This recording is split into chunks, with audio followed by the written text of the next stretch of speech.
आप सभी आए प्रेम की गंगा में डुबकी लगा रहे हैं। आप सबकी उपस्थिति में आओ अब कथा में प्रवेश करें। कल हम लोगों ने सुना कि भगवान श्री शिव का विवाह माता पार्वती से संपन्न हुआ। माता पार्वती, जब माता पार्वती का विवाह हुआ भगवान शिव के साथ, तो भगवान शिव बड़े प्रेम से कैलाश में विराजे। शंकर जी कहाँ रहते हैं? बोलो, कैलाश।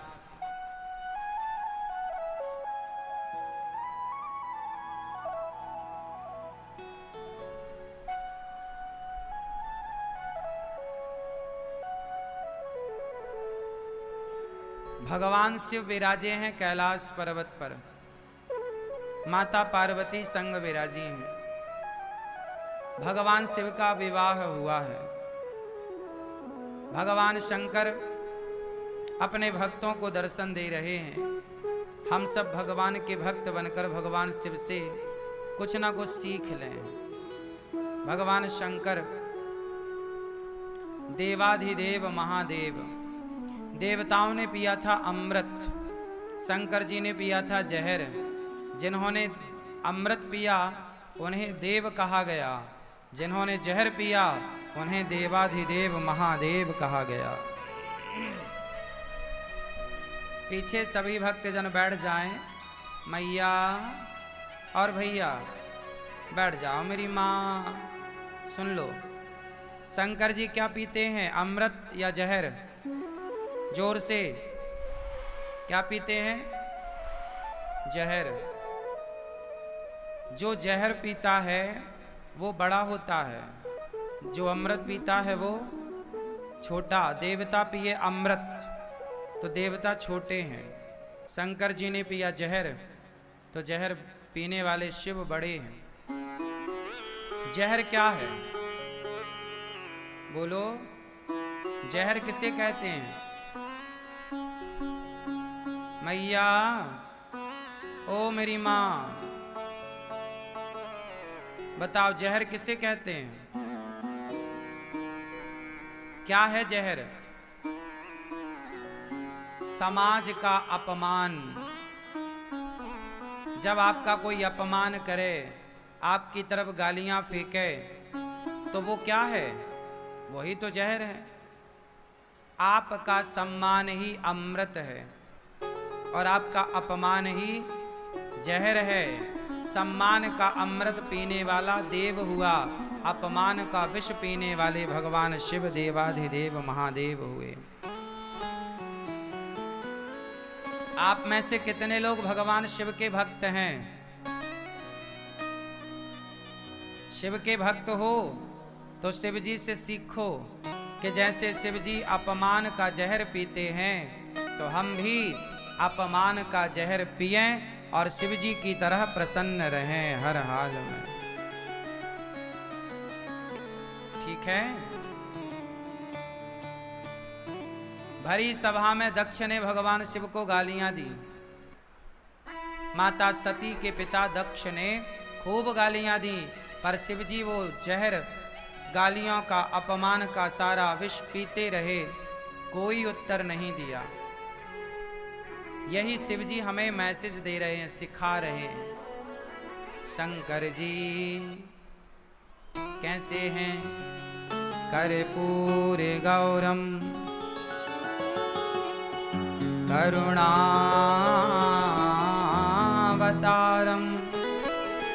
संसार सारम भुजगेन्द्रहारम सदा वसंतम हृदयारविंदे भवं भवानी सहितं नमामि। शंकर जी के माथे पर गंगा जी विराजी हैं। गंगा जी ठंडी होती हैं और अक्सर हमारा दिमाग गर्म होता है। शंकर जी कहते हैं कि अपने सिर पे गंगा रखो, मतलब सदा अपने दिमाग को ठंडा रखना चाहिए। ये शंकर जी के शीश पर गंगा होने के पीछे का विज्ञान है और मैसेज है। भगवान शंकर और पार्वती विराजे, कथा शुरू। अच्छा, शंकर जी अपनी पत्नी के संग जब विराजते हैं, बैठते हैं, तो संसार की बातें नहीं करते, सदाशिव भगवान की बातें करते हैं। पति पत्नी जब बैठो तो भगवान की ही बातें करो, चर्चा प्रभु की करनी चाहिए। यही सत्संग है, पति पत्नी का भी सत्संग होना चाहिए। माता पार्वती ने प्रश्न किए, हे प्रभु, ये राम कौन है? एक राम दशरथ जी के पुत्र हैं, तो ये राम कौन है जिनका आप ध्यान करते हैं? क्या ये और वो दोनों एक ही हैं या अलग अलग हैं? हे प्रभु आप बताओ कि राम जी ने रावण को क्यों मारा? हे प्रभु आप बताओ। माता पार्वती पूछ रही हैं कि ये बताओ कि रावण ने माता सीता का अपहरण क्यों किया? मतलब पूरी राम कथा सुनना चाहती हैं माता पार्वती। शंकर जी कहते हैं, मंगल भवन अमंगल हारी, द्रवं सुदशरथ अजिर बिहारी, करि प्रणाम रामहि त्रिपुरारी, हरस सुधा समगिरा उचारी, धन्य धन्य गिरिराज कुमारी। भगवान शंकर कहते हैं, हे पार्वती, आपने बड़ा उपकार किया हम पर, जो ऐसे प्रश्न किए। भगवान की कथाएं तो अनंत हैं, हरि कथा हरि हरि अनंत, हरि कथा अनंता, कहीं सुनहि बहुविधि सब संता, जिन हरि कथा सुनई नहीं काना, श्रवण रंध्र अहि भवन समाना। अच्छा ये बताओ, जिनके कान कथा नहीं सुनते, उनके कान क्या है? चूहे के बिल, केवल छेद है। इसलिए कान की सार्थकता तब है जब कानों से प्रभु की कथा सुनी जाए। इसलिए ज्यादा से ज्यादा कथा सुनना सीखिए। नय नहीं संत दरस नहीं देखा, लोचन मोर पंख कर लेखा। आंखों की सार्थकता किसमें है? मैया, ओ मोबाइल वाली बहन, नहीं सुन रही हो कथा, क्यों व्हाट्सएप चला रही हो तुम? इतना भी क्या मोबाइल चलाना सीखा है तुमने?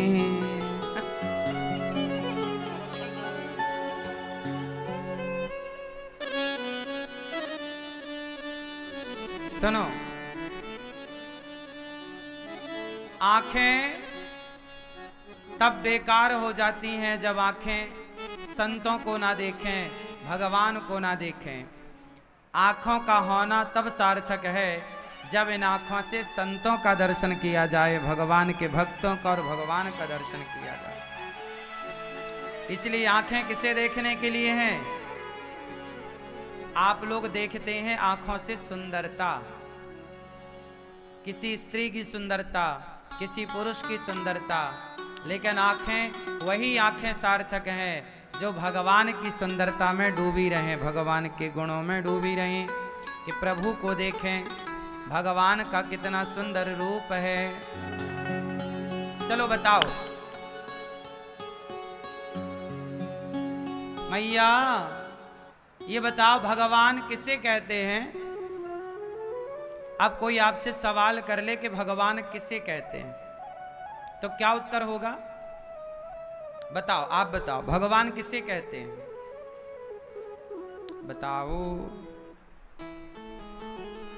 भगवान किसे कहते हैं? नहीं, भगवान किसे कहते हैं जरा ध्यान से सुनो। बिनु पग चलही सुनहि बिनु काना। भगवान किसे कहते हैं? जो बिना पांव के चलता हो, जो बिना कान के सुनता हो, जो बिना आंख के देखता हो, उसे भगवान कहते हैं। अच्छा ये बताओ, बिना पांव के भगवान चलते हैं? कहाँ चले?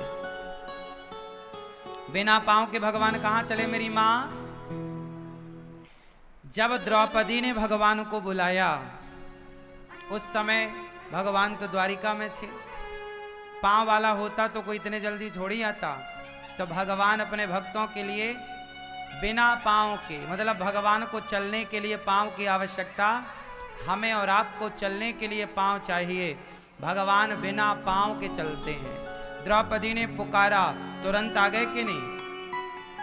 तो पांव वाले इतने जल्दी कहां से आते? इसलिए भगवान बिना पांव के, बिना हाथ लगाए द्रौपदी के चीर को बढ़ा दिया। बिना हाथ लगाए रक्षा हो गई ना। तो बिनु पग चलहि, बिना कानों के सुन लिया। द्वारिका थे द्वारिकाधीश। द्रौपदी ने पुकारा। द्रौपदी ने कहा, कहाँ जा छिपे हो प्यारे कन्हैया, यहाँ लाज मेरी लूटी जा रही है। दुशासन के हाथों तेरी द्रौपदी की सभा बीच साड़ी खींची जा रही है। द्रौपदी ने कहा, जिन्होंने कभी मेरी सूरत ना देखी, वो देखेंगे आज बदन मेरा नंगा। जुआ में पति जी मेरे हारे हैं बाजी, महलों की रानी लूटी जा रही है। द्रौपदी ने पुकारा, हे द्वारिकाधीश, कोई नहीं आ रहा है। सबको बुलाया। गुरु द्रोण बोलो, पितामह बोलो, तुमसे तुम्हारी ये बहू पूछती है। पांचों पति आज बैठे सभा में, ओ महलों की रानी लूटी जा रही है। कहाँ जा छिपे हो। सबको बुलाया, कोई ना आया। सबको बुलाया। तब द्रौपदी ने कहा, हे गोविंद, आओ कन्हैया, आओ मुरारी, तुमको पुकारे बहना तुम्हारी। देखो जरा ये हालत हमारी, बहना तुम्हारी लूटी जा रही है। जब द्रौपदी ने पुकारा तो द्वारिकाधीश द्वारिका में भोजन कर रहे थे। रुक्मणी माँ ने कहा, प्रभु जरा कुछ खाओ। भगवान ने कहा, आज भूख नहीं है। भगवान ने कहा, भूख नहीं है। रुक्मणी माँ ने कहा, क्या हुआ? भगवान ने कहा, आज मेरी बहन पर बहुत बड़ा संकट आया है। तो रुक्मणी माँ ने कहा, तो जाओ बचाओ, जब संकट है तो। भगवान बोले, मैं कैसे जाऊं? मेरी बहन ने अभी तक पुकारा ही नहीं, मुझे बुलाया ही नहीं, द्रौपदी सबको तो बुला रही, अर्जुन आओ, भीम आओ, नकुल आओ, गुरु द्रोणाचार्य आओ, सबको बुलाया, पर भगवान को नहीं बुलाया। भगवान बोले कब बुलाए बहन, कब मैं जाऊं? अच्छा बताओ, द्रौपदी के बुलाने में देर थी या कृष्ण के आने में देर थी? बोलो मैया, ओ मैया, देर किसने लगाई? द्रौपदी ने बुलाने में देर लगाई, कृष्ण ने आने में देर।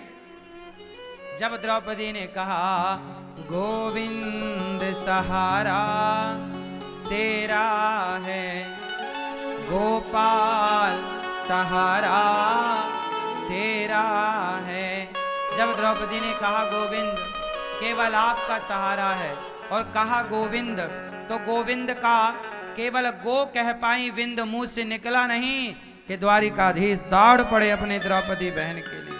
केवल गो कहा, गोविंद। साड़ी बनकर भगवान खिंचने लगे। दुशासन 10,000 हाथियों का बल रखने वाला थक गया, बोला कि साड़ी भी चनारी है कि नारी भी साड़ी है, कि साड़ी ही की नारी है, कि नारी ही की साड़ी है। तरफ द्रौपदी ने कहा मूर्ख दुशासन, ना साड़ी भी चनारी है, ना नारी भी साड़ी है, ना साड़ी ही की नारी है, ना नारी ही की साड़ी है। ये तो वृंदावन बिहारी है जो चीर बनकर खिंचा जा रहा है, खिंचा जा रहा है। द्रौपदी की रक्षा करने भगवान आए। जैसे द्रौपदी ने कृष्ण को पुकारा, आप भी सबको ना पुकार के केवल कृष्ण को पुकारा करिए। आप भी सबको बुलाने की जरूरत नहीं, सबको पुकारने की जरूरत नहीं, कृष्ण को ही पुकारिए। सबको पुकार के समय ना बर्बाद कीजिए। इसलिए कानों से भगवान की कथा सुनी जाए, आंखों से भगवान का दर्शन किया जाए, वाणी से भगवान का गुणगान किया जाए, बस हाथों से भगवान की और भगवान के भक्तों की सेवा की जाए। माता पार्वती से कहते हैं भगवान शिव के सुनो पार्वती, राम अतर के बुद्धि मन वानी, मत हमार अस सुनहि सयानी। पार्वती जी से कह रहे हैं शंकर जी के सुनो पार्वती जी, हमारा मत यह कहता है कि राम अतर्क हैं। जैसे कुछ लोग होते हैं ना, भगवान पर तर्क करते हैं। तर्क, लोग कहते हैं भगवान है तो दिखते क्यों नहीं। ईश्वर पे बहुत सारे तर्क करने वाले तर्क करते हैं। ईश्वर तर्क का विषय नहीं है। तर्क सहयोगी तो हो सकता है ईश्वर को जानने में, पर ईश्वर को तर्क से जाना नहीं जा सकता। ईश्वर तर्क का विषय ही नहीं है। अच्छा एक बात बताओ, क्या भगवान संदेह का विषय है या श्रद्धा का विषय है? बताओ, सब लोग बताओ, भगवान संदेह का विषय है या श्रद्धा का? जोर से। मैया, किसका विषय है? किसका विषय है? भगवान को श्रद्धा से जाना जा सकता है, संदेह से नहीं। समाज में बड़े संदेह हैं कि भगवान हैं तो दिखते क्यों नहीं। अच्छा एक बात बताओ, भगवान हैं तो दिखाई क्यों नहीं पड़ते? सवाल आपसे, बताओ भगवान हैं तो दिखते क्यों नहीं? चलो टोपी वाले भैया बताओ, आप बताओ। हाँ हाँ, आप वजनदार हो, थोड़ा वजनदार बातें करो। बताओ भगवान हैं तो दिखते क्यों नहीं? दिखते हैं कि नहीं? आपने भगवान को देखा कभी? टोपी वाले भैया, आपने देखा भगवान को? आप बगल वाले, नहीं देखा आपने भगवान को? आपने भगवान को देखा? आपने देखा? आपने नहीं, आपने भगवान को नहीं देखा। आप क्यों? आपने भगवान को देखा है? अरे तुम इससे ही पूछ रहे हैं, टुकुर टुकुर देख रहे हो। देखा भगवान को? आपने भगवान को देखा? नहीं। ये मैया चेयर पर बैठी है पीछे, आपने भगवान को देखा मेरी माँ? बताओ हाँ या ना, आपने भगवान को देखा है? अच्छा, आप में से कितने लोगों ने भगवान को नहीं देखा वो हाथ उठाएं। जिसने नहीं देखा वो हाथ उठाएंगे। किसने नहीं देखा भगवान को? बहुत लोग कह रहे हैं नहीं देखा। अच्छा ये बताओ, आप लोग कभी मंदिर गए कि नहीं गए? तो किसे देखने गए थे मंदिर? बोलो। आप बता रहे थे हमने भगवान को नहीं देखा, तो बताओ भगवान के मंदिर गए थे तो किसे देखने गए थे? पड़ोसन को? हाँ, हाँ। किसे देखा? भगवान के मंदिर गए थे, किसे देखने गए थे? भगवान को। तो आप तो कह रहे हैं कि हमने भगवान को नहीं देखा, तो फिर मंदिर काहे के लिए गए थे? क्यों बहन? आपने बोला ना भगवान को नहीं देखा, मंदिर गई कभी कि नहीं? तो किसे देखने गई थी? हाँ? बोलो, बताओ, मंदिर किसे देखने गई थी आप? भगवान को। आप लोग ना भगवान को देख चुके हैं, और एक बार नहीं, आप लोगों ने बार बार भगवान को देखा है। रोज देखते हो भगवान को, लेकिन आपकी बुद्धि में पत्थर बैठा है। आपकी बुद्धि मानने को तैयार नहीं है। आप कहते हो कि ये तो पत्थर की मूर्ति है। महाराज जी, मंदिर में तो पत्थर की मूर्ति है। भाई, मंदिर में पत्थर की मूर्ति उनके लिए है जो, देखो, गंगा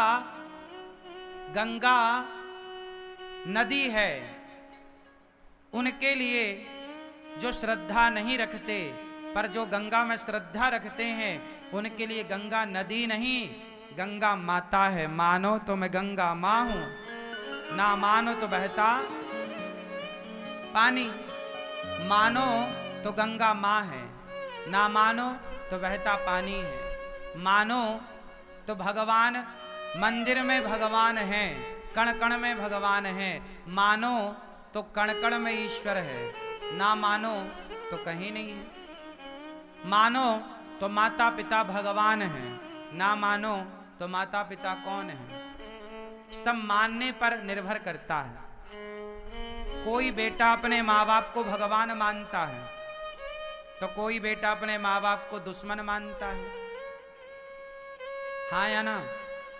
कोई माँ बाप की आरती उतारता है, तो कोई बेटा माँ बाप को लाठियों से मारता है। बात सही है? ये तो आपके मानने पर निर्भर करता है कि आप अपने माँ बाप की श्रद्धा से आरती उतारेंगे या लाठियों से मारेंगे। उसी तरह ये तो आपके भाव पर निर्भर करता है कि आप मंदिर में बैठी मूर्ति को पत्थर मानेंगे या भगवान मानेंगे। यदि भगवान मानेंगे तो वो भगवान बन के फल देगी, पत्थर मानेंगे तो वो पत्थर है। प्रहलाद जी ने मान लिया कि ये भगवान है, तो खंबा तोड़ के भगवान आ गए। मान लेने से काम बन जाता है। अच्छा बताओ, माना कि 10 लड्डू हैं, माना कि 10 लड्डू हैं, और इन 10 लड्डुओं में 2 लड्डू आपने खाए, बताओ कितने बचे? मैया, माना कि 10 लड्डू हैं और उस 10 लड्डुओं में 2 आपने खाए, बताओ कितने बचे? बताओ। 8। अब बताओ, सवाल हल हो गया कि नहीं? उत्तर दो। क्या आपने लड्डू खाए? ना तो आपने लड्डू खाए, ना तो यहां कोई लड्डू है, लेकिन सवाल हल हो गया कि नहीं? जब मान लेने से सवाल हल हो गया गणित का। तो जब मान लोगे, तो मान लेने से यदि गणित के सवाल हल हो गए, तो मान लेने से भगवान भी प्रकट हो करके हमारे हृदय में विराजमान हो जाएंगे। मान लेने से बड़े बड़े सवाल हल हो जाते हैं। तो मान लेने से मीराबाई ने मान लिया कि मेरे तो गिरधर गोपाल, तो उसकी इस मानसिकता से, उसके इस मान लेने से क्या अपराध हुआ? घाटा क्या हुआ? बुरा क्या हुआ? इसलिए मान लेने में भलाई है, ईश्वर को ना मानने में भलाई नहीं है। ईश्वर को मान लेने में भलाई है। राम अतर्क है, तर्क से नहीं जाना जा सकता। राम तर्क से परे विषय है। एक बार भगवान राम जन्म के हेतु अनेका, राम जी का अवतार क्यों हुआ? एक बार जय और विजय नाम के द्वारपाल थे भगवान नारायण के। सनकादि वहां आए तो भगवान से मिलने के लिए रोक दिया जय विजय ने। तब सनकादियों ने श्राप दिया कि जाओ राक्षस हो जाओ। तो श्राप के कारण जय विजय राक्षस बने, जिसके कारण भगवान को जय विजय पर कृपा करने के लिए वही रावण कुंभकर्ण बने और भगवान को आना पड़ा। एक बार कश्यप अदिति मां तपस्या किए जिनके यहाँ भगवान को आना पड़ा। एक बार नारद जी ने भगवान को श्राप दिया और नारद जी के श्राप के कारण भगवान को धरती पे राम बनकर आकर लीला करनी पड़ी। नारद श्राप दीन है एक बारा, कल्प एक ते ही लगी अवतारा। पार्वती माँ ने कहा कारण कवन श्राप मुनि दीन्हा, का अपराध रमापति कीन्हा। क्यों? नारद जी ने श्राप दिया एक बार कि आपको आना पड़ेगा। पार्वती माँ ने कहा कि हमारे गुरुजी ने श्राप क्यों दिया? कोई अपराध तो रमापति ने मतलब भगवान नारायण ने किया होगा। तो माता पार्वती को कथा विस्तार से सुना रहे हैं। अब कथा विस्तार से सुनने के लिए आप लोग बिल्कुल सजग और सावधान हो जाओ, बहुत सावधानी से सुनो।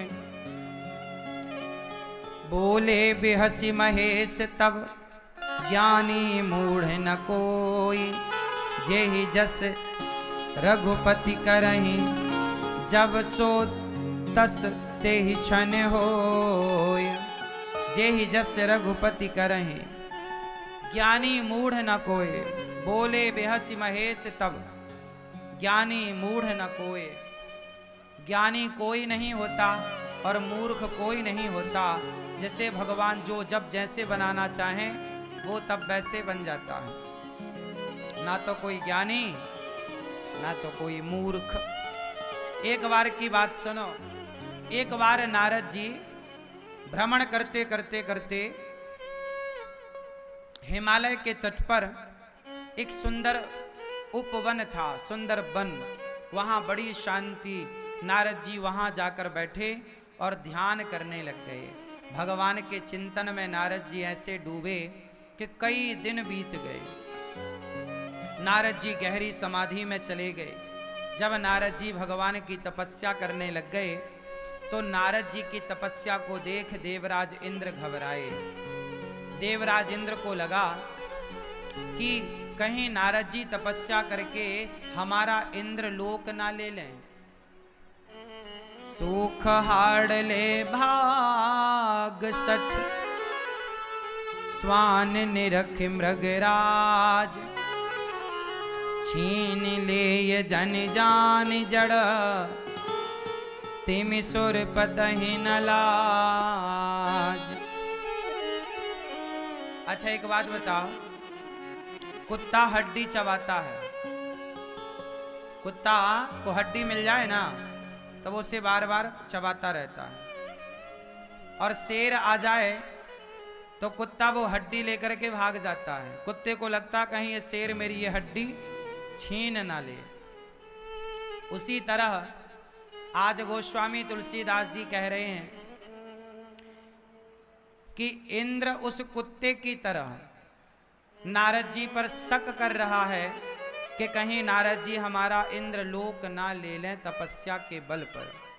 तब इंद्र ने अपने देवताओं के स्वर्ग की अप्सराओं को, इंद्र ने अप्सराओं को भेजा कि जाओ, कामदेव को भेजा, जाओ जरा नारद जी की तपस्या भंग करके आओ।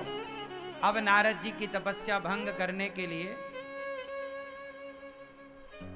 स्वर्ग की अप्सराएं और कामदेव आए।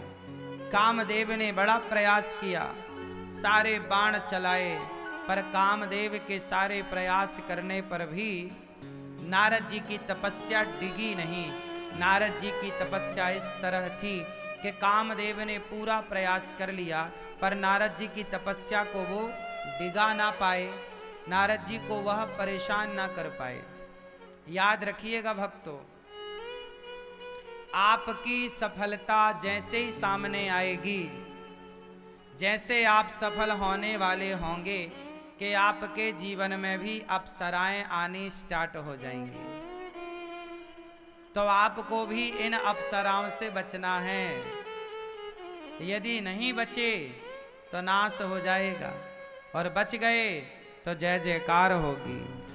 इसलिए आपको भी अप्सराओं से बचना है। नारद जी के सामने कामदेव आए। कामदेव ने खूब प्रयास किया, पर नारद जी की तपस्या वो कामदेव भंग ना कर पाए।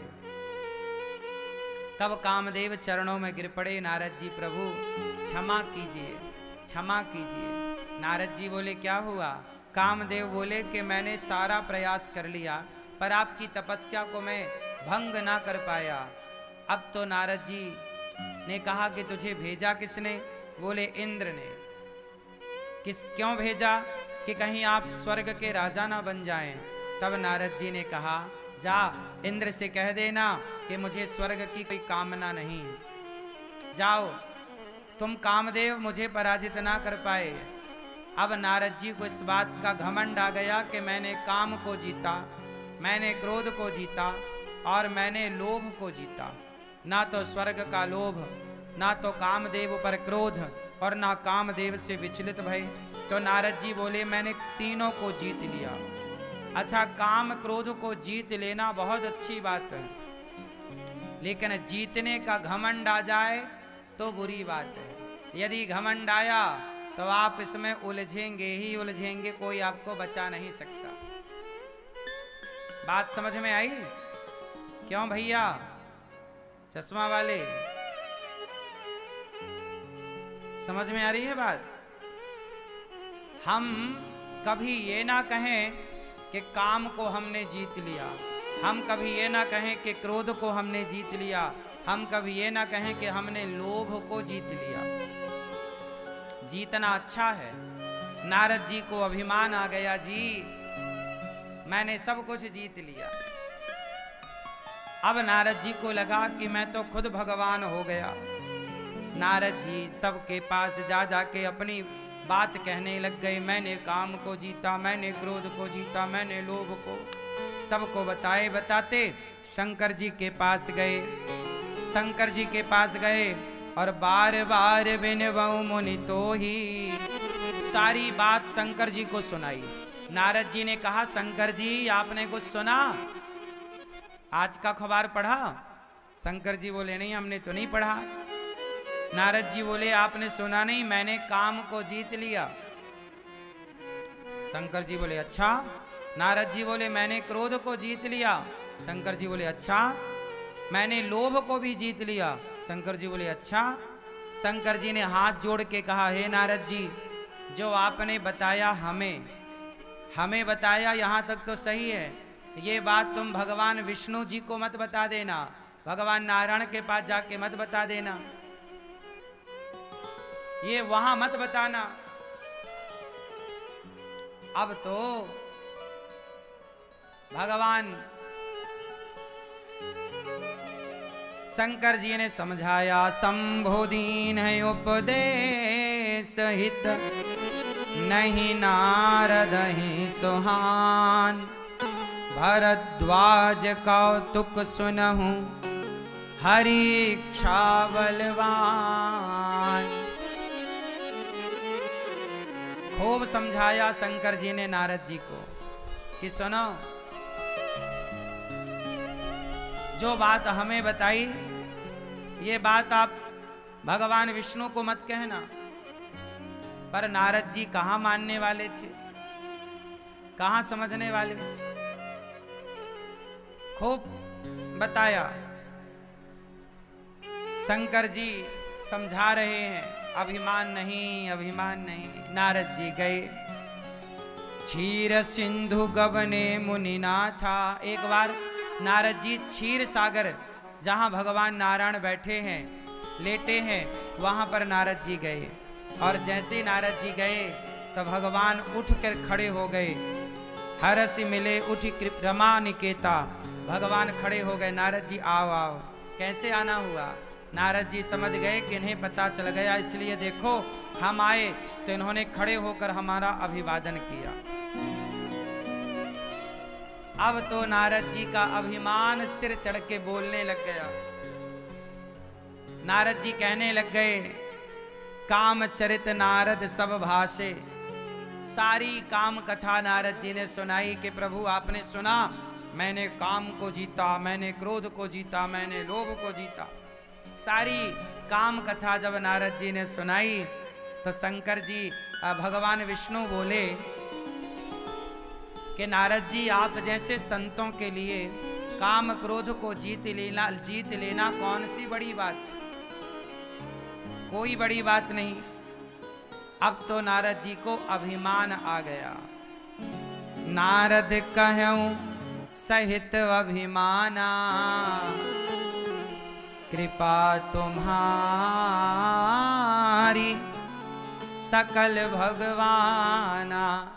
ये प्रभु आपकी कृपा है कि मैंने काम क्रोध लोभ को जीत लिया। अब बार बार नारद जी जब अपना गुणगान गाने लग गए तब भगवान को लगा कि अब ऑपरेशन करना ही पड़ेगा। देखो अभिमान कितना भयंकर है। नारद जी को अभिमान आ गया। मैया, ओ चप्पल वाली मैया, कहां तुम घुसी आ रही हो मेरी माँ? बैठ जाओ। पीछे से वहीं बैठ जाती, आवाज तो वहां भी आ रही है। जहां हो वहीं बैठ जाओ मेरी माँ। जल्दी से बैठो, जहां हो सब बैठ जाओ। टुप्पी टाप बैठो शांति से। पीछे भी आवाज आ रही है, कथा सुन लो, जहां जगह मिले वहीं बैठ जाओ, सुन लो शांति से। सुनो।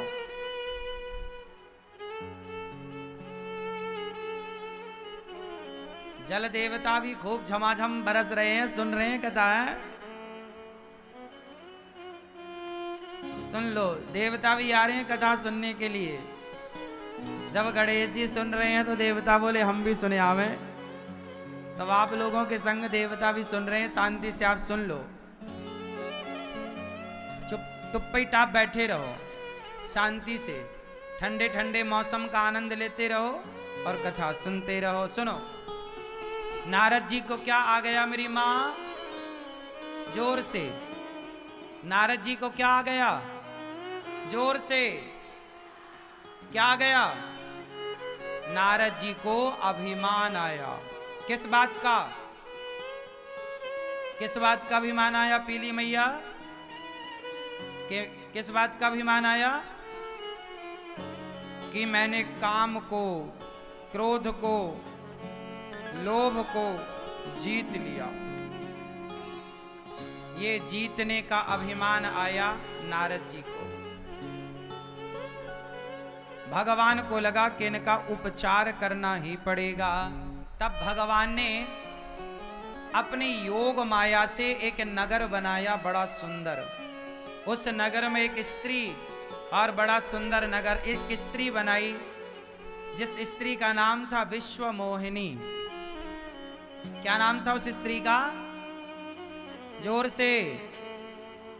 एक विश्व मोहिनी नाम की एक स्त्री बनाई भगवान ने। अब नारद जी जैसे ही भगवान नारायण के लोक से बाहर निकले तो उन्होंने देखा एक सुंदर सा नगर। नारद जी बोले कि ये नगर तो मैंने कभी नहीं देखा। अच्छा, वो नगर भगवान की माया से बना था।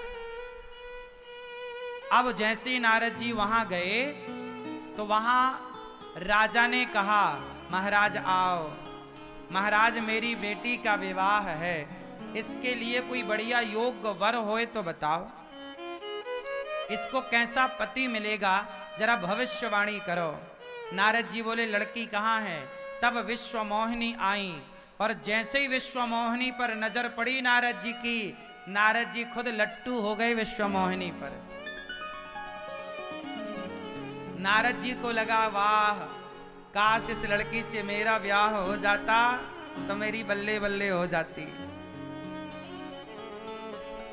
नारद जी कामदेव को अभी अभी इन्होंने जीता है, और अब देखो तुरंत एक स्त्री के ऊपर मोहित हो गए नारद जी।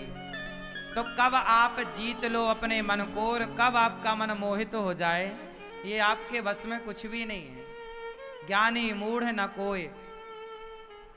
बात समझ में आ रही है? अब नारद जी को वो स्त्री बड़ी पसंद आई, विश्व मोहिनी। नारद जी हाथ देखने के लिए पकड़े तो हाथ पकड़ ही लिया नारद जी ने कि अब नहीं छोड़ेंगे। अब नारद जी को लगा कि हम विवाह कर लें तो बहुत अच्छा हो जाए। जो ये ही बरय अमर सोई होई। नारद जी बोले जो इससे वर्ण कर लेगा वो अमर हो जाएगा। नारद जी बोले यदि ये मेरी पत्नी बन गई तो मैं अमर हो जाऊंगा, मैं खुद भगवान हो जाऊंगा। अब तो नारद जी के मन में लड्डू फूटने लग गए। अच्छा ये बताओ, नारद जी को अभिमान आया, ये अभिमान आना सही है या गलत है? उत्तर दो। आप में से कितने लोगों के भीतर अभिमान है? जिसके अंदर अभिमान है वो हाथ उठाएं।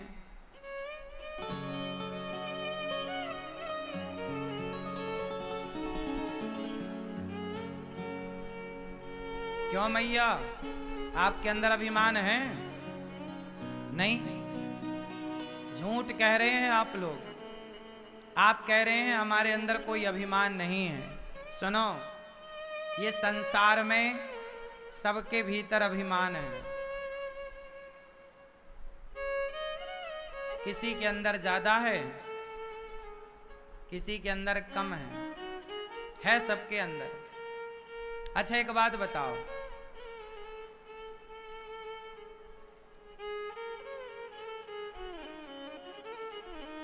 आप में से कितनों के पास खुद का घर है? वो घर आपका है? आप में से कितनों के पास बच्चे हैं? वो आपके हैं?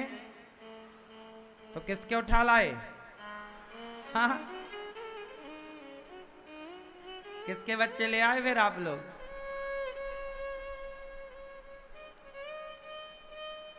मैं इस बच्चे की मां हूं और मैं इस बच्चे का पिता हूं, यह भी एक अभिमान है। मैं इस घर का मालिक हूं, यह भी एक अभिमान है। अच्छा ये बताओ, आपके परिवार में आप कितने लोगों का पेट भरते हैं? ये भैया बताएंगे जितने यहां बैठे, मैया और भैया, आप कितने लोगों का पेट भरते हैं? 5 लोगों का। भैया आप बताओ कितने लोगों का पेट भरते हैं? पीछे वाले भैया कितने लोगों का पेट भरते हैं आप लोग? मैया आप, गुलाबी मैया, कितने लोगों का पेट भरते हैं आप लोग? कुछ लोग कहते हैं महाराज जी हम 2 लोगों को पाल रहे हैं, हम 10 लोगों को पाल रहे हैं। कुछ लोग कहते हैं हम 10 लोगों का पेट भरते हैं। कुछ लोग कहते हैं हम 5 लोगों का पेट भरते हैं। सुनो, मैं किसी का पेट भरता हूं, यह भी एक अभिमान है। मैं इस बच्चे का पिता हूं, यह भी एक अभिमान है। मैं कुछ हूं, यह भी एक अभिमान है। हमें इन सब अभिमानों से बचने के लिए क्या करना पड़ेगा वो आपको समझाता हूं, सुनो। अच्छा ये बताओ, आपके बच्चों में आपका शेयर कितने % है? ये सारे भक्त बताएंगे।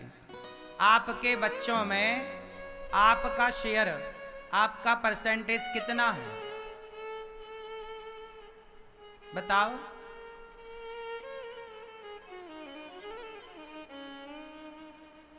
क्या मैया 100%? ये मैया कह रही है 100%।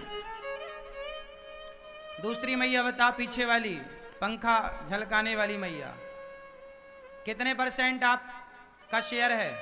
100। हाँ, ये मैया बोल रही हैं कि हम 100% अपने बच्चों की माँ हैं और 100% हमारा ही शेयर है। क्यों? और ये भैया, ये मूंछों वाले सफेद कुर्ता वाले, बताओ आपके बच्चों में आपका शेयर कितने परसेंट है? बताओ प्रभु। ये आपके बगल वाले,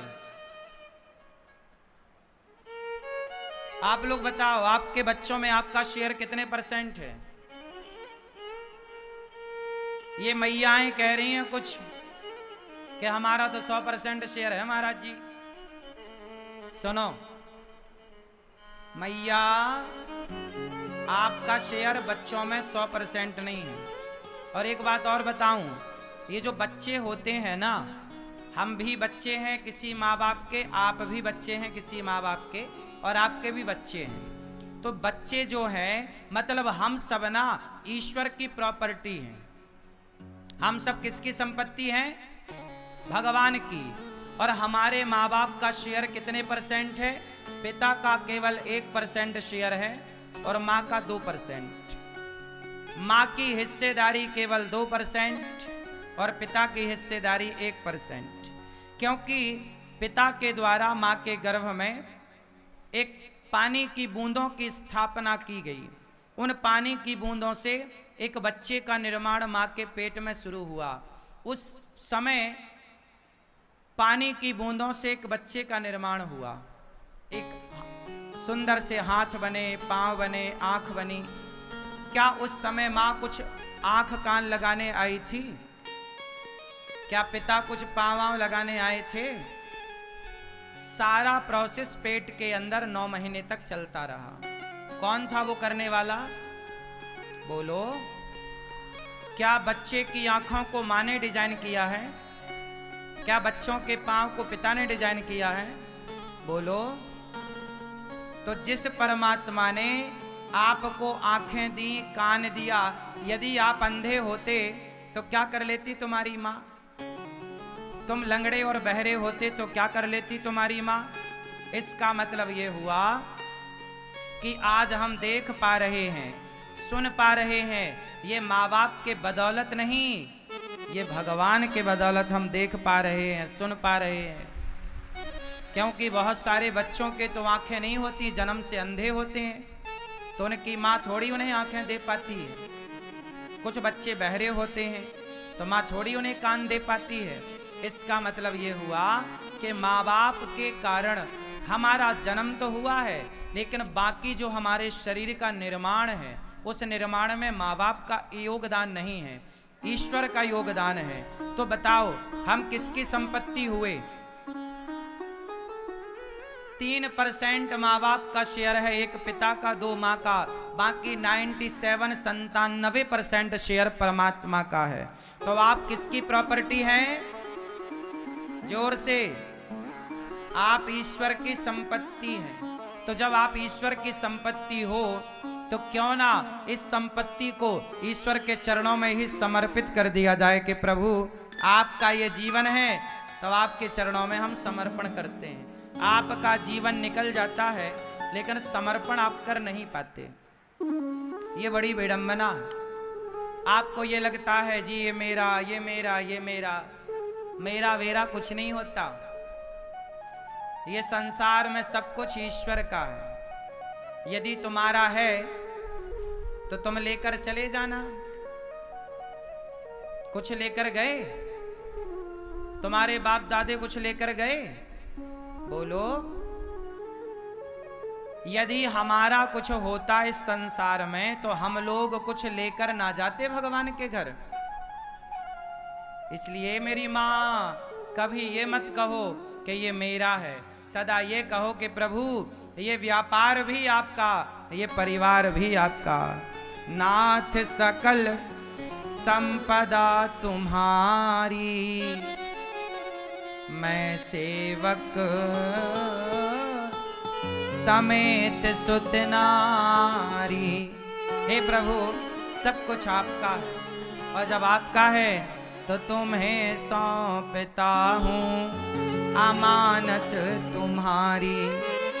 सब ईश्वर का है तो सौंप दो। अब सौंप दिया इस जीवन का सब भार तुम्हारे हाथों में है, जीत तुम्हारे हाथों में है, हार तुम्हारे हाथों में। सब कुछ सौंप दो, तुम्हें सौंपता हूँ अमानत तुम्हारी। और जिस दिन सब सौंप दोगे तो आपको अभिमान नहीं आएगा। अभिमान नारद जी को भी आए तो उन्हें भी चक्कर में पड़ना पड़ता है, इसलिए अभिमान से बचो। किससे बचोगे? जोर से, जोर से, अभिमान से। आज हम जिंदा हैं तो कल हम मरेंगे जरूर। हम सबकी अमीरी और गरीबी सत्य नहीं है, हम सबकी मृत्यु सत्य है। आप हम सब एक दिन शमशान की ओर जाते हुए नजर आएंगे। 4 लोग कंधे पर बिठाकर ले जाएंगे, ले जाकर जला देंगे, और जला देने के बाद बचेगी केवल राख। आप और हम सब एक दिन राख बनकर उड़ जाएंगे। यही आपकी और हमारी सत्यता है। हमारी राख 50 रुपए के घड़े में समा जाएगी। आप में से कितनों की राख एक दिन 50 रुपए के घड़े में समाएगी, जरा बताओ। तो हमारी आज कितना भी बड़ा आप घर बना लो, कितनी भी महंगी गाड़ी खरीद लो, कितना भी शोहरत जोड़ लो, लेकिन आखिरी में तो 50 रुपए के घड़े में ही ठिकाना लगेगा। इसलिए घमंड किसका करें बताओ? क्या है आपके पास ऐसा कि आप उसका घमंड करो? बड़े बड़े लोगों का क्या बचा साहब? रावण का क्या बचा कि तुम्हारा क्या बचेगा? इसलिए घमंड में ना रहो। सब कुछ संसार ईश्वर का है, हम सब ईश्वर की संपत्ति है। हमारी हैसियत उस माटी के घड़े में भरी राख के अतिरिक्त क्या है? राख ही आप हैं, राख ही हम हैं। घमंड ना हो, सादगी से जीवन जियो। जो मिला है ईश्वर का धन्यवाद देकर प्रभु की सेवा करो। नारद जी उस विश्वमोहिनी नाम की स्त्री पे मोहित हो गए और भगवान के पास चले गए। भगवान से कहा, प्रभु आपन रूप देहु प्रभु मोही, आन भांति नहीं पावो ही। हे प्रभु आप अपना रूप हमें दे दो। भगवान बोले, किस लिए? बोले, हमें विवाह करना है, हमें एक लड़की पसंद आई है। ये वही नारद जी हैं जो कह रहे थे जी हमने काम को जीत लिया, और अब कह रहे हैं हमें विवाह करना है। तो नारद जी ने यहाँ एक बात बढ़िया कही, जेहि विधि होय नाथ हित मोरा, करहु सुबेगी दास मैं तोरा। हे प्रभु ऐसी कृपा करो, जेहि विधि हो या नाथ हित मोरा, जिस प्रकार मेरा हित हो अब वैसी कृपा करो। तब भगवान ने कहा, जेहि विधि हो यही परम हित, नारद सुनहु तुम्हार, सोई हम करब नान कछु, बचन नम्र शाह हमार। अब नारद जी तुम्हारा हित जिसमें होगा हम वही करेंगे। नारद जी क्या कह रहे हैं कि आप अपना सुंदर वाला रूप हमें दे दो तो हम उस लड़की से ब्याह कर लें। भगवान ने कहा, हमारा सुंदर वाला तो नहीं पर बंदर वाला जरूर मिलेगा। और भगवान ने नारद जी को क्या बना दिया? जोर से, नारद जी को बंदर का रूप दे दिया। नारद जी को बंदर वाला रूप दे दिया और नारद जी विश्व मोहिनी के स्वयंवर में जाकर के खड़े हो गए। विश्व मोहिनी सबको देख रही हैं माला लेकर के कि किसके गले में पहनाऊं, तो नारद जी बंदर बन के जाकर बैठ गए और विश्व मोहिनी के सामने खड़े हो गए, हमें माला पहनाओ। विश्व मोहिनी ने कहा राम राम राम, बंदर भी आए हैं हमारे ब्याह में। जिस पंक्ति में नारद जी बैठे उस पंक्ति को छोड़ करके दूसरी पंक्ति में चले गए। विश्व मोहिनी जी चली गई। नारद जी ने खूब प्रयास किया कि हमारे गले में माला पहनाया जाए, पर नहीं पहनाया गया। तब भगवान नारायण प्रकट हो गए, भगवान विष्णु, और जाकर विश्व मोहिनी ने माला पहनाया, भगवान को वरण किया। तब भगवान शिव के वहां पर 2 गण थे। शिव गणों ने कहा नारद जी एक बार आप अपना मुंह तो देखो। तो जब मुंह देखा पानी में तो नारद जी बंदर के दिखाई पड़े। नारद जी बोले राम राम, हे प्रभु आपने हमारे साथ गलत किया, हमें बंदर बनाया। अब तो बड़े गुस्से में नारद जी, दे हूँ श्राप की मरी हूँ जाई, जगत मोर उपहास कराई, बीच ही पंच मिले धनुजारी, संग रमा सोई राजकुमारी। अब नारद जी जिस विश्व मोहिनी से ब्याह करना चाहते थे वो विश्व मोहिनी तो भगवान विष्णु की पत्नी हो गई। नारद जी बड़े गुस्सा में कि आपने मेरा उपहास कराया, मुझे बंदर बना दिया, पर संपदा सकहूं नहीं देखी, आपको दूसरों की भलाई देखी नहीं जाती। जाओ मैं आपको श्राप देता हूं, परम स्वतंत्र ना सिर पर कोई, आप स्वतंत्र हो ना, इसलिए जो आपको आता है मन में वो करते हो। श्राप देता हूं कि जैसे आपने हमें बंदर बनाया है आपको भी बंदरों की जरूरत पड़ेगी। जैसे मैं पत्नी के लिए तड़प रहा हूं आपको भी पत्नी के वियोग में तड़पना पड़ेगा, जंगल जंगल भटकना पड़ेगा। भगवान ने श्राप को स्वीकार किया और नारद जी को अब होश आया कि हे भगवान, मैंने तो काम को जीत लिया था और उसी काम के वेग में आकर मैंने प्रभु को श्राप दे दिया। चरणों में गिर पड़े नारद जी, प्रभु क्षमा कर दो, अब हमारा श्राप मिथ्या हो जाए। भगवान बोले नहीं, आपका श्राप मिथ्या नहीं होगा। आपके श्राप को रखने के लिए, आप जैसे ऋषि की वाणी को सत्य करने के लिए अब मुझे राम का अवतार लेकर जाना पड़ेगा। और नारद जी के श्राप के कारण भगवान का राम रूप में अवतार हुआ। तो राम जी के अवतार का ये कारण भी था नारद जी का श्राप, ये कारण है। अच्छा एक बात बताओ, नारद जी आज एक स्त्री के चक्कर में मोहित होकर परेशान हो गए। क्या नारद जैसे संत भी मोहित हो सकते हैं? नहीं। तो मोहित क्यों भय? देखो ऐसा है कि ये संत लोग ये लीला करके इसलिए समाज को बताते हैं कि अभिमान करेंगे तो नारद जी भी उलझ जाएंगे, तो हम और आप फिर कौन हैं? इसलिए हम शरण में रहें, अभिमान के शिकार न बने। जब माँ बच्चे को चलाती है ना, तो माँ जब बच्चे को चलाती है तो बच्चा सीधा चले इसके लिए माँ उल्टी चलती है, पीछे की तरफ चलती है और बच्चे से कहती है आजा आजा आजा आजा, ताकि बच्चा कोई बोले कि माँ आप उल्टी क्यों चल रही हो, तो माँ बोली कि मैं उल्टी इसलिए चल रही हूँ ताकि मेरा बच्चा सीधा चलना सीख जाए। तो संत लोग कई बार उल्टी लीला इसलिए करते हैं कि जगत के भक्त लोग सीधा चलना सीख जाएं। आप सीधा चलना सीखें इसलिए कुछ लीलाएं उल्टी करनी पड़ती हैं ताकि आपको मैसेज प्राप्त हो। एक बार मनु शत्रुपा, इन्होंने हो ही न विषय विराग, भवन बसत भाचा उत्पन, हृदय बहुत दुख लाग, जन्म गयऊं हरि भगत बिनु।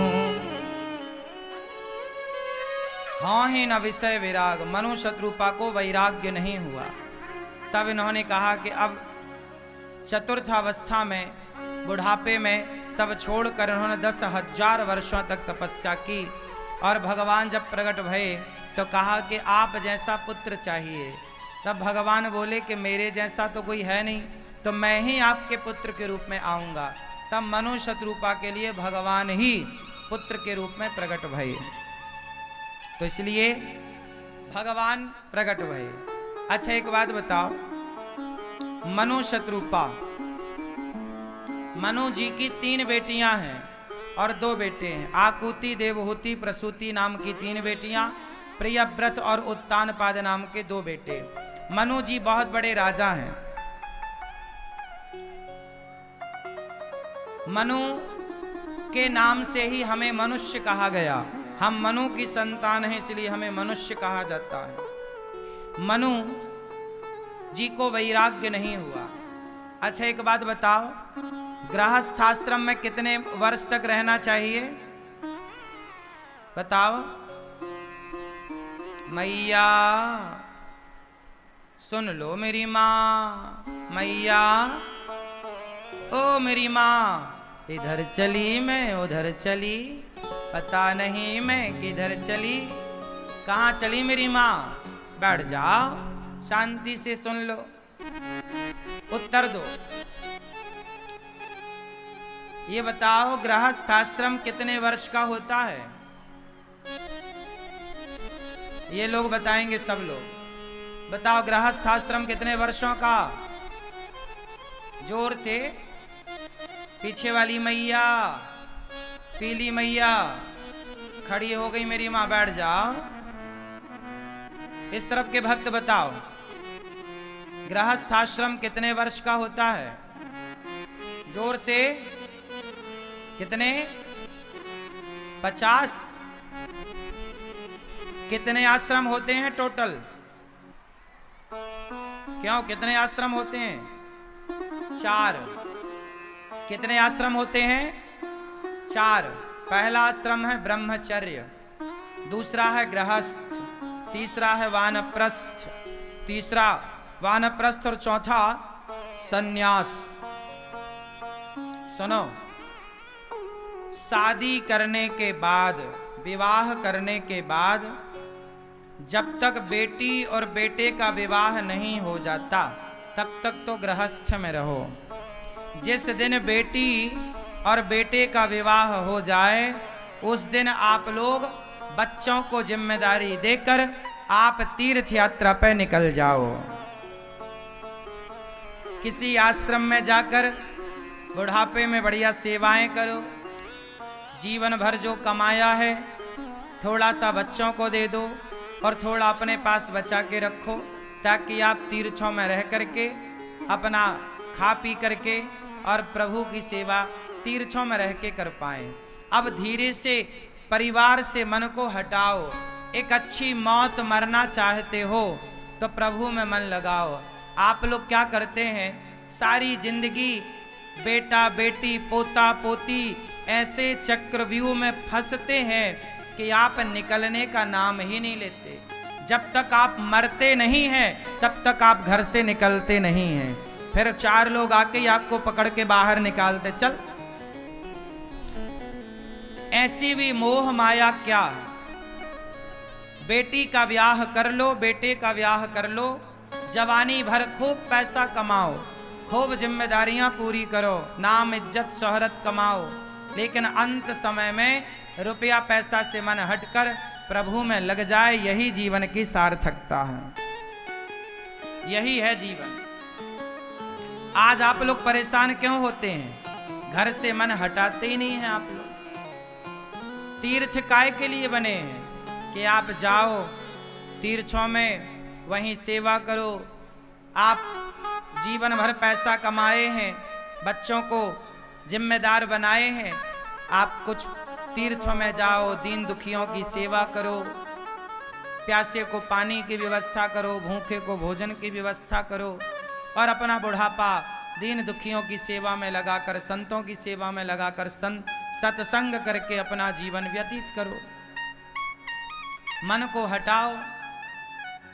धामों में रहो, कभी जगन्नाथ जी रहो, कभी वृंदावन रहो, कभी अयोध्या जी रहो, कभी द्वारिका जी रहो, ऐसे तीर्थों में जाके रहो, लेकिन आप बस घर में ही रहेंगे, घर में ही रहें, हॉस्पिटल में पैदा होंगे और हॉस्पिटल में ही मर जाएंगे, बस इतनी जिंदगी है आपकी। जबरदस्ती आज का व्यक्ति परेशान है। विवाह आपने कर लिया, बेटी बेटे का ब्याह कर लिया, अब खत्म होगी जिम्मेदारी, अब जाओ तीर्थों में, घर में रहोगे कोई फायदा नहीं, बहू पता नहीं कितना सम्मान करती है आपका, बेटा पता नहीं कितना आदर करता है, थोड़ा तीर्थों में जाओगे, कुछ दिन वहां रहोगे, आओगे तो बढ़िया बादाम का हलवा देगी बहू, घर में ही पड़ी रहोगी तो क्या मिलेगा। आज के बूढ़े लोग परेशान ज्यादा हैं अपनी बहू से, अपने बेटे से। क्यों? बेटा और बहू की ही गलती है ऐसा नहीं, तुम्हारी भी तो गलती है, तुम घर से निकलते ही नहीं, पड़े हो घर में, 100 जूता खा के भी तुम्हारा मन नहीं हट रहा संसार से। हाँ ही न विषय विराग भवन बसत भा चौथपन, बुढ़ापा आ गया लेकिन तुम्हारे अंदर वैराग्य नहीं आया, जरा भी मन हटाते नहीं हो, जरा भी प्रभु से मन लगाते नहीं हो। नाता एक राम जी से दूजा नाता तोड़ दे, आशा एक राम जी की दूजी आशा छोड़ दे। एक भगवान पे अब आश्रित हो जाओ, मनुशत्रुपा करही आहार साक फल कंदा, सुमिरहि ब्रह्म सच्चिदानंदा। इस तरह से 10,000 वर्ष बीत गए तपस्या करते, तब नील सरोर हो नील मणि, नील नील धर श्याम, लाजहि तन शोभा निरखी, कोटि कोटि सतकाम। भगवान जब प्रकट भये तो कहा मां वरदान मांगो, प्रभु आप जैसा पुत्र हो। इस तरह मनु शत्रुपा ही दशरथ और कौशल्या बने और उनकी इच्छा पूरी करने प्रभु आए। एक बार प्रताप भानु नाम का राजा रावण हुआ और उस रावण को मारने के लिए भगवान को राम बनना पड़ा। प्रताप भानु नाम का एक राजा, वही प्रताप भानु रावण बना। एक प्रताप भानु नाम के राजा थे, बड़े धनवान थे, बड़े राजा, लेकिन लालच और जंगल में रास्ता भटक गए तो एक कपटी साधु मिला, एक तनु, उससे कह रहे हैं कि हम अमर हो जाएं। तो उसने छल कर दिया, कहा तुम ब्राह्मणों को भोजन कराना तुम अमर हो जाओगे। तो उस राक्षस के सहयोग से वह एक तनु ने ब्राह्मणों के भोजन में मांस परोसवा दिया। तब आकाशवाणी हुई, ब्राह्मणों ये जो भोजन कर रहे हो, सामने जो भोजन रखा है इसमें मांस है। ब्राह्मणों ने भोजन करने के पहले आकाशवाणी सुन ली और श्राप दे दिया कि तू हमारा ब्राह्मणत्व नष्ट करना चाहता है, मांस खिलाकर जा, हम तुझे श्राप देते हैं, राक्षस हो जा। वही प्रताप भानु रावण बना और आज राम के हाथों। अब राम के अवतार के पहले रावण के अवतार की कथा है। प्रताप भानु रावण बने, विभीषण और कुंभकर्ण, इस तरह से ये सब तैयार हुआ पूरा। जब रावण तैयार हुआ, रावण का जन्म हुआ, तो रावण ने तपस्या की और तपस्या रावण, विभीषण और कुंभकर्ण तीनों ने एक साथ तपस्या करी। तीनों के सामने जब ब्रह्मा जी आए तो रावण से कहा वरदान मांगो। रावण बोला हम काहू के मरहि न मारे, हमें अमरता का वरदान दो। ब्रह्मा जी बोले अमरता तो नहीं दे सकता। तो रावण बोला कि मैं बानर मनुज जाति दुई बारे, या मैं बंदर के हाथों मरूं या मनुष्य के। ब्रह्मा जी बोले तथास्तु। कुंभकर्ण के पास गए। कुंभकर्ण बोलो क्या चाहते हो? कुंभकर्ण बोला कि मैं चाहता हूं। वो कुछ बोले, सरस्वती जी आकर बुद्धि पर बैठी और वो इंद्रासन चाहता था। तभी बैठकर माता सरस्वती ने कहला दिया कि निद्रासन। तो नींद मांग ली उसने। क्या मांगा? नींद। दिन भर सोएगा, 6 महीने सोएगा, 6 महीने जागेगा, बीच का कुछ एक दिन के लिए उसकी आंख खुलेगी। ऐसा निद्रासन उसने मांगा। गए विभीषण पास पुनि, कहूं पुत्र वर मांग। ते ही मांग्यूं भगवंत पद, कमल अमल अनुराग। हे प्रभु, विभीषण जी से कहा पुत्र वर मांगो। तब विभीषण जी ने कहा प्रभु हमें भगवान के चरणों में प्रेम हो। विभीषण ने भगवत प्रेम मांगा। रावण ने अमरता का वरदान मांगा, बंदर और मनुष्य के अतिरिक्त कोई ना मारे। और विभीषण ने कुंभकर्ण ने नींद मांगी। देखो, ब्रह्मा जी से तीनों ने वरदान मांगा, पर सबने अपने अपने ढंग से मांगा। बस ये मैसेज आपके लिए है कि आपको भी ये मानव जीवन मिला है। आप भी चाहें तो सोकर गवाएं, रावण की तरह लड़कर गवाएं, या विभीषण की तरह भक्ति करके जीवन को बिताएं। या तो आप कुंभकर्ण की तरह सोकर के जीवन गवा दो, या तो रावण की तरह लड़ करके गलत काम करके गवा दो, या विभीषण की तरह भक्ति करके गवाओ। बताओ किसका जीवन बढ़िया है? कुंभकर्ण का, रावण का या विभीषण का? इन तीनों में आप ज्यादा नंबर किसे देंगे? जोर से। विभीषण। विभीषण ने भक्ति ही मांगी। देखो, रावण दिखने में तो ऐसा लगता है कि रावण ने बहुत सुख भोगा, पर रावण से कई गुना ज्यादा सुख भगवान की कृपा से विभीषण को प्राप्त हुआ अंत में। एक बात बताएं, पापी और पुण्यात्मा में अंतर क्या है? आप लोग कई बार सवाल करते हैं, गुरुजी हमारा पड़ोसी बहुत गलत काम करता है, बेईमानी करता है, पर बहुत बड़ा आदमी है, और हम सही काम करते हैं, नेकी पर चलते हैं, पर हमारे पास खाने को भरपेट रोटियां भी नहीं है। जो बुरा करता है वो बड़ा सक्सेसफुल दिखता है, जो सही करता है वो मोहताज होता है रोटियों को। ऐसा समाज में ये प्रश्न खड़ा रहता है, हाँ या ना? सुनो, इसका उत्तर आज मैं आपको दे दूं। एक होता है पापी जो गलत काम करता है, एक होता है पुण्यात्मा जो भला काम करता है, सारी जिंदगी अच्छा करेगा। पापी सारी जिंदगी बुरा करेगा। लेकिन देखने को क्या मिलता है कि पापी व्यक्ति सुखी है और पुण्यात्मा व्यक्ति दुखी है। ऐसा क्यों? तो सुनो, एक बात बताओ, रावण पहले तो सुखी था, रावण पहले तो सुखी था, लेकिन रावण का अंत बहुत बुरा हुआ। बात सही है? आप अपने जीवन को 2 भागों में डिवाइड कर दो। एक भाग ये है आपको पहले सुख मिलेगा, और एक भाग ये है कि आपको बाद में सुख मिलेगा। आप कौन सा सुख लेना पसंद करोगे, पहले सुख या अंत में सुख? जोर से, जोर से, जोर से। कौन सा सुख अच्छा है, शुरू का कि आखिरी का? तो सुनो, जितने पापी होंगे वो पहले सुखी होंगे पर उनका अंत बुरा होगा, और जितने पुण्यात्मा भक्त होंगे उनका शुरुआती दुखमय होगा, अंत भला होगा, और अंत भला तो सब भला।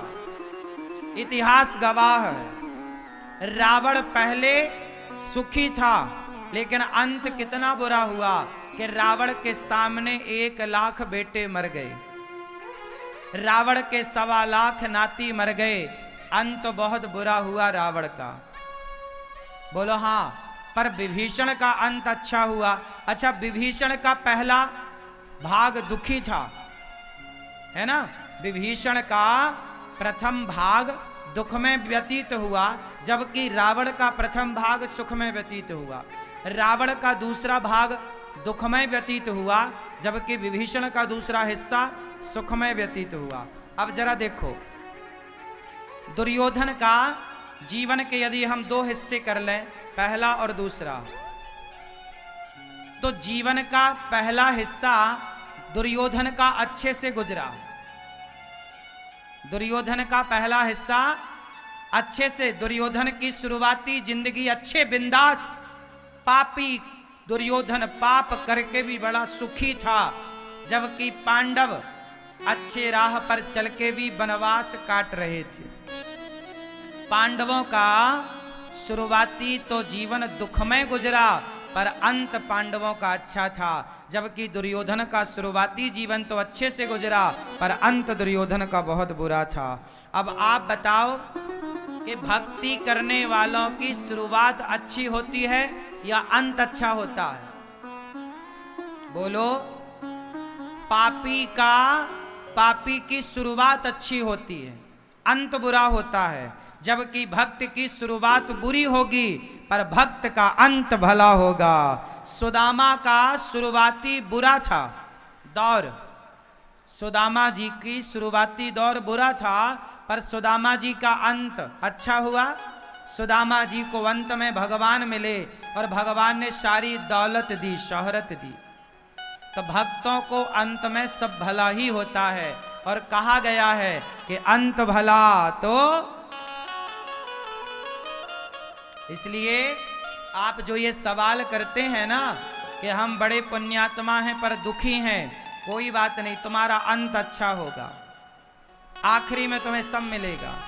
पर शुरुआती ये कष्ट है, और पापी के शुरुआती में बड़ी मौज होती है। इसलिए पापी मौज कर रहा है तो परेशान ना होइए, वो शुरुआती की मौज है, अंत में अच्छा नहीं होता। जितने पापी होंगे बेईमानी गलत तरीके से पैसे कमाने वाले, उनका अंत देखना, उनका परिवार जाके देखना, तहस नहस होता है। कहीं ये नहीं, कहीं वो नहीं, कहीं ये तो वो तो, सब उल्टा ही चलता है। इसलिए आप भगवान पे भरोसा रखिए, जो भगवान दें उसमें प्रसन्न रहिए। परमात्मा सुख दें, सुख में रहो, दुख दें, दुख में रहो।